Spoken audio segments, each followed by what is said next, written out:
සංග්‍රහ හතරක් තමයි ලියලා තියෙන්නේ. මුලින්ම මට ලියන්න අදහසක් ආවේ කාව්‍ය ගැන.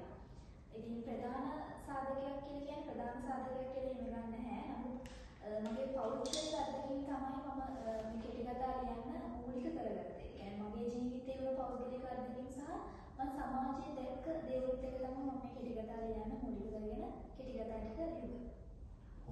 ඔබ සැබෑ ජීවිතයේ ඔබ සංග්‍රහ කරනවා. ඉතින් පොත්තරව ඔබ දෙන්න හදන අත්දැකීම් මොනවද කියලා? සැබෑ ජීවිතය කියන්නේ පේශලා මේ අපි හැමෝගේ ජීවිතවලට ප්‍රශ්න එනවනේ. ඒ කියන්නේ එකක් වෙන්න පුළුවන් දෙකක් වෙන්න පුළුවන් සමහර වෙලාවට අපිට දරා ගන්න බැරි ප්‍රශ්න අපේ ජීවිතවලට එනවා. අන්න එහෙම ආපු අවස්ථාවක තමයි මට ඔය දේ හිතුනේ මේ මොකද මට ආපු හැඟීම් එක මම ජීවිතයේ සෑහෙන අවස්ථාවල වැඩ වලට වුණා ළමයි තාම ශිෂ්‍යාවක්. ඉතින් ඒ දේවල් එක මට මගේ හැඟීම් ප්‍රකාශ කරන්න තොරවද දෙයක් තමයි කතා කරන්නේ. ඉතින් මම කියන්නේ කලාවත් එක්ක තමන්ගේ ජීවිතේ වැඩුණාට පස්සේ කියන්නේ තමන්ගේ ජීවිතේ ප්‍රශ්න වල වැඩුණාට පස්සේ කලාව කියන දේ යොදාගත්තොත් කලාව කියන දේ යොදාගත්තොත් අපිට අනාගතයේදී හිතාගන්න බැරි නිර්මාණයක් සාහිත්‍යයට වගේම ලෝකෙට බිහි වෙනවා. ඒ තරම් කලාව ලස්සනයි. අපිට හිතාගන්න බැරි නිර්මාණ බිහි වෙනවා. ඒ දේ තමයි මට උදේ. ඔබේ ප්‍රධාන නවකතා දෙක කෙටි කතාවක් තියෙනවා. පාසල් ප්‍රේමය සහ අවසන් වසර. මේ පොත්ති කතාව. සමාජයට දෙන්න හදන පණිවිඩය මොනවද?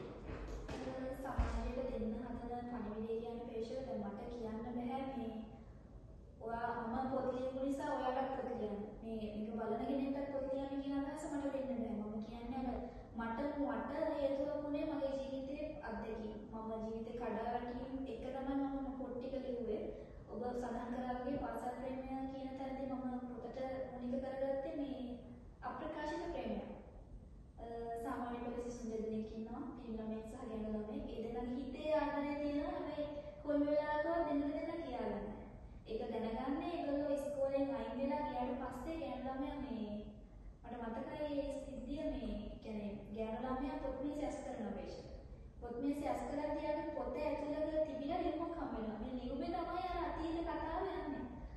ඒ කතාව මුලිකුනේ මට මොකද මේ මගේ ජීවිතේත් එහෙම අප්‍රකාශිත ප්‍රේමයක් තිබිලා තියෙනවා.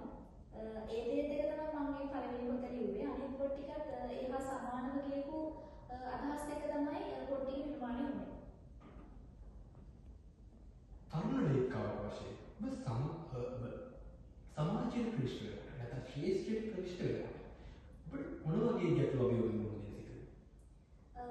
ඔබ අදහස් කරන්නේ මේ පොත් ලියනකොට ආපු අභියෝග ඔබ සාහිත්‍ය ශ්‍රේෂ්ඨ පිරිසකට සහ සමාජයේ කාන්තාවක් විදිහට ලේඛිකාවක් විදිහට සහ ඔබ මේ පොත් ලියන්නේ කොවිඩ් කාලේ එතකොට ඔබ තාම පාසල් යන වයසේ එතකොට මේ හරහා ඔබට පෞලින් මේවා සමාජීය මේ ආදී තැන්වලින් කොයි වගේ ගැටලු අභියෝග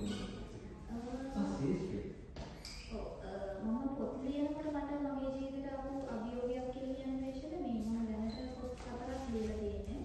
ඒ හතරම එකම කාලවකවානුවේ තමයි මම ටික ලියන්නේ. මම හිතන්නේ පොත් හතරම ලියන්න මට මාස 6ක වගේ කාලයක් ගියේ. අර ප්‍රශ්න දෙක තමයි මම ලියන්න ගත්තේ. ඒක කාලයත් එක්ක මට ආපු අභියෝග තමයි මම මාව කොහොමද අඳුරගන්නේ කියන එක.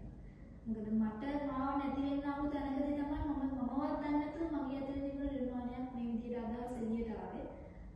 ඉතින් මම හිතනවා ඉතින් ඒ විදිහට අනිත් අයට ඉන්න පුළුවන් නම් ගොඩක් දුරට යන්න පුළුවන් කියන එක මම අදහස් කරනවා. මොකද මේ හරි වැටින දෙයක්. එච්චර තමයි කියන්න තියෙන්නේ.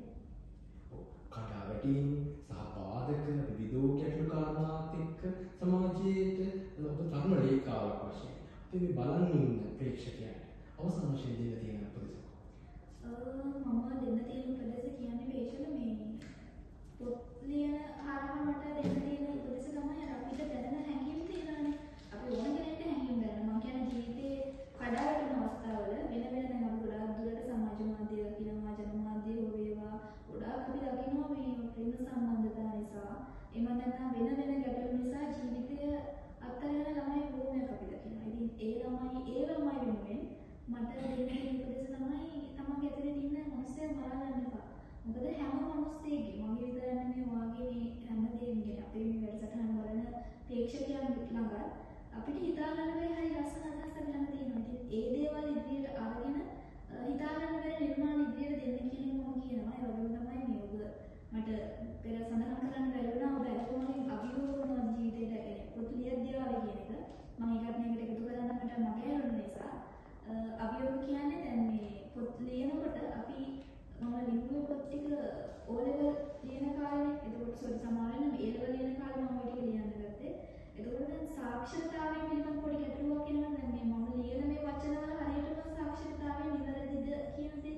එතකොට ඉස්කෝලේ ගුරු කතා කරාට ඒ ගුරුවරුන්ට වැඩ තියෙනවා සමහර ගුරු කියලා බාර ගන්න. නමුත් අපිට අර අවශ්‍ය කාලවකවානුවට අපිට ලැබෙන්නේ නැති වෙලාවල් තියෙනවා. ඉතින් ඒ වගේ අභියෝග වෙලා තියෙනවා.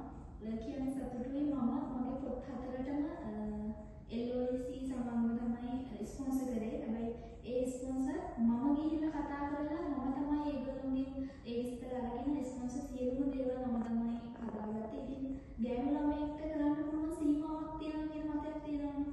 ඉතින් එතනින් එහාට ගිහිල්ලා ඕනම කෙනෙක්ට ඕනම දෙයක් කරන්න පුළුවන්. මම කියන එකම පණිවිඩය තමයි අන්තිම මොහොතේ අපේ ඇතුළේ ඉන්න මිනිස්සුන්ව මරා ගන්න එපා. අපේ ජීවිතය තුළ හිතා ගන්න බැරි හැම ලස්සන අදහස් තියෙනවා. ඒවත් එක්ක ඉදිරියට යන්න ජීවිතේ ජය ගන්න කියන ආදරණීය පණිවිඩය හැමෝටම දෙන්න. වෙනවදනේ අදත් අපිට ඇත්තටම හඳුනගන්න පුළුවන් වුණා දක්ෂ ලේඛිකාවක් සතරුණ ලේඛිකාවක්. ඉතින් සාහිත්‍යයේ රසස් සොයා යන්න වෙනද වගේම තවත් දවසක අලුත් සතියක තවත් පොත් එක්ක නැවත හමු බලාපොරොත්තු මේ පෙර